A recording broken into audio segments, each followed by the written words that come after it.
Have you any tips on how to negotiate effectively?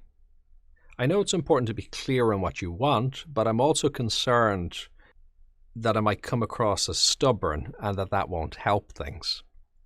Interacting with other people at the best of times can be interesting because we all have different perspectives and goals and ideas and dreams and ambitions, and just different styles and ways of communicating. So in the context of negotiating, where sometimes you're in an adversarial situation where people have different agendas and different goals, and that can be challenging. There's no doubt about it, because you potentially have a lot at stake in that moment as well. Otherwise, you're probably not bothered to negotiate to begin with. And that, I think, is a very important starting point in this. We got to be a bit careful that there isn't too much performance pressure on our part that we're bringing to any negotiation or discussion or whatever it might be. Because if you feel a feeling of you have to win here or else, that's not a great starting point in any conversation, because it tends to make you're least effective, less capable of seeing things from other perspectives and angles. And this doesn't mean that you shouldn't absolutely be going for what you want. I'm going to assume for the sake of this discussion that you're looking for something that's fair and reasonable and worthwhile.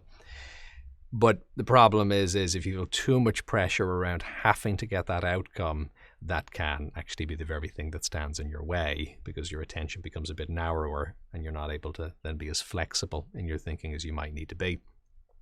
So it's not a contradiction to think that you can stop and breathe a little bit and kind of hold your goals lightly. You still hold them and still move towards them, but just not with too much intensity, which kind of blocks things and creates problems in communication. So thinking about multiple people, two or more people who are negotiating and what their goals might be, a helpful thing to move into, at least some of the time, is what you could call a system level view. So rather than you being in your perspective and the other person in their perspective and entrenched, what's helpful to do is, to some degree, of course, you can look at things from the other person's perspective, but even beyond that is to zoom out to the system level perspective, where it's a bit like looking at a map. It's not just standing in point A or point B, but it's looking above point A and point B and just kind of seeing the lay of the land and how everything adds up. And hopefully what that can let you do is see your perspective and get that, but also see any other people's perspectives as well that are involved. And to try and see as much as possible what are the patterns and what are certain ways that things can be resolved in a way that's hopefully satisfactory for everybody. That may involve still some compromise, but as much as possible that it's not what they call a zero-sum game. So in other words, it's not that person A wins and person B loses, and person B then is distraught over that, because person B, of course, is going to understand that during the negotiation process. So they're going to really dig in against person A, and then person A is going to fear losing what they thought they had, and then the whole thing gets very, very messy. So it's nice to be able to step back and to see that kind of overview and to say, well, what are ways that this can potentially be resolved that are actually beneficial, or at least reasonably acceptable to everybody involved. Now, of course, we do need to appreciate that sometimes somebody will be much more in the wrong, let's say, than another person from an objective stance. One person might say, well, I want everything. And the other person might say, I want something small. And that's their starting point. So, you have to take that into account, of course. It's not about giving everybody what they say they want or what they think they want, but it's more just your own personal exercise of stepping back and saying, what is actually a practical solution here that could pan out, that could potentially work for those involved. And if you're looking in that non-zero sum game way, you can have interesting ideas sometimes, and it also just affects the way you communicate a lot of the time. Because you can consider your view as really mattering, but you can almost advocate for your view almost from the outside. So rather than saying, I really need this, you're able to say something like, well, I think you can see from your perspective that it's only fair that I have this. I think, you obviously need something too. So could we maybe do something like this? And if they then respond by saying, well, no, I only want what I want. And you go, yeah, but the problem is, if you look at it from a zoomed out way, you can see that that would be balanced in your favor. It wouldn't work for me. And therefore, why would I go along with that? So we kind of go around in a circle there. Here's what I need, and kind of bring that back in again. So if there's that sense of caring for everyone involved, that can be very useful.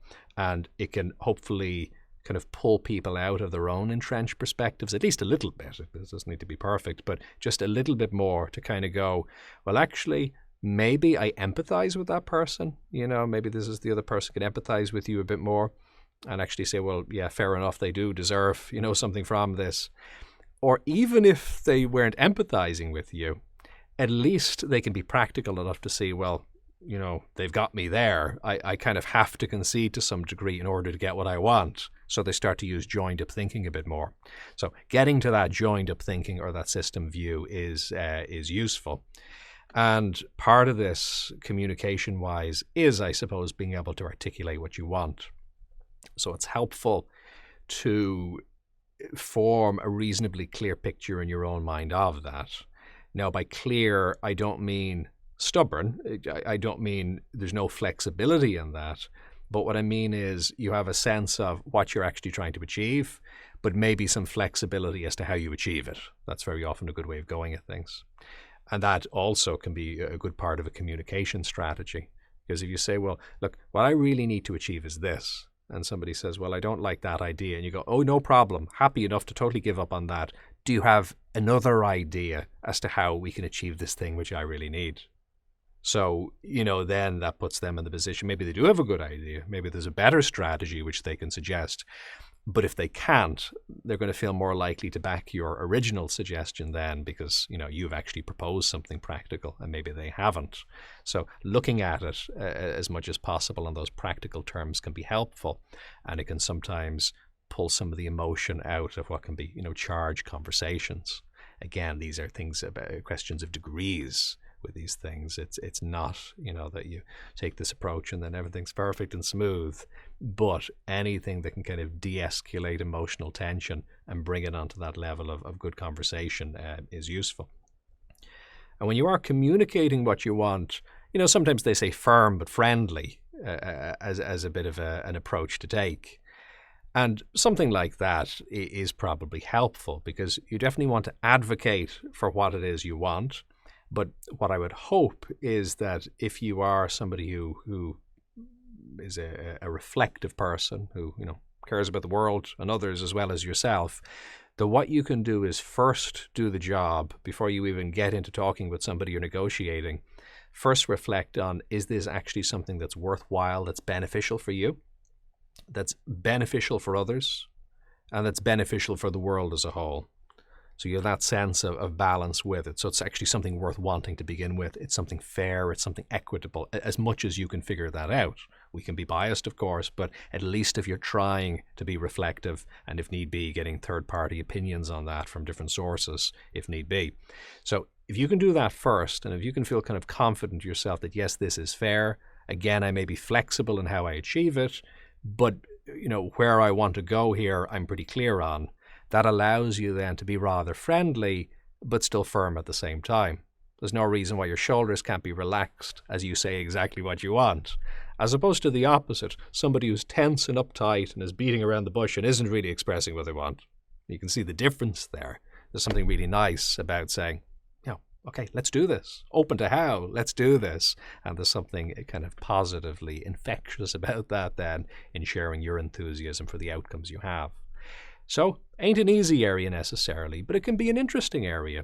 And it's something we can all stand to learn to do a bit better, I think. And it'd be lovely to think that we learn to negotiate well in school. We do to some degree, but not necessarily as formally or with as many proper lessons as we might like. But it's something that we can all practice at any point. And whether or not you are going out and closing business deals or you're just trying to figure out stuff in your own life in a formal way, it's just part of good communication and good relationships anyway. So these same principles apply to kind of informal forms of negotiation and communication too. If you found this valuable, do like, subscribe, and share. And what's your experience? Do you have any questions or topic suggestions? You can contribute in the comments, on social media using hashtag bodymindself, or on jfl.com.